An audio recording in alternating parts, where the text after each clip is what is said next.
This is exactly how to fill out a W-9, line by line, including the optional fields most guides skip. The W-9 has one job.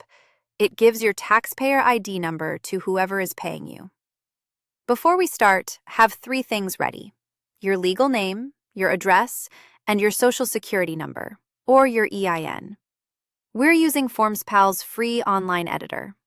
Let's start at the top. Line 1. Your full legal name exactly as it appears on your income tax return. Not a nickname, not a business name, your legal name.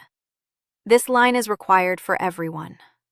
Our example freelancer is Anna Baker. Line 2 is optional. If you have a business name, a trade name, or a DBA that's different from line 1, it goes here. Anna operates as Anna Baker Designs, so she fills it in. No business name? Just leave it blank and move on. Line 3A, your federal tax classification. Check exactly one box.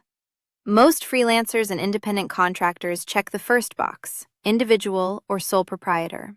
That's the one Anna checks. If you run an LLC, look at the LLC box instead, and in the small space next to it, write C, S, or P to show how your LLC is taxed.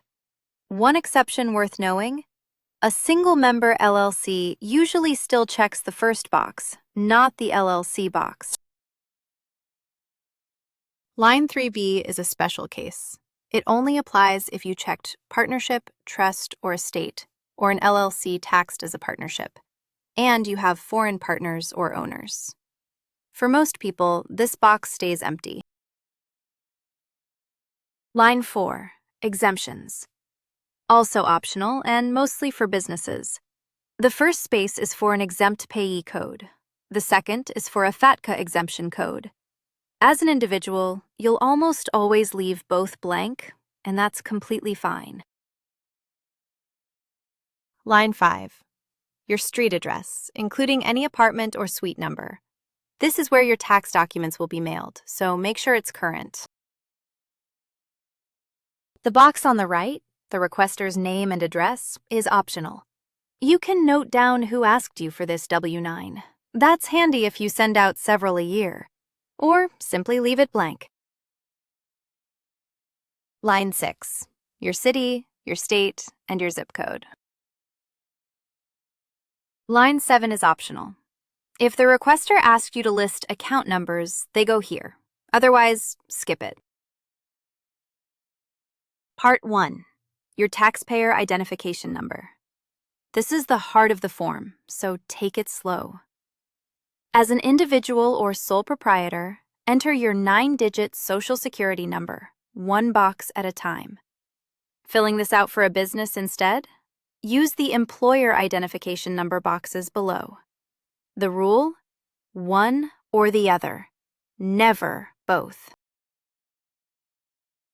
Part 2, certification. Read the 4 statements. Make sure they're true for you. Then sign and date the form.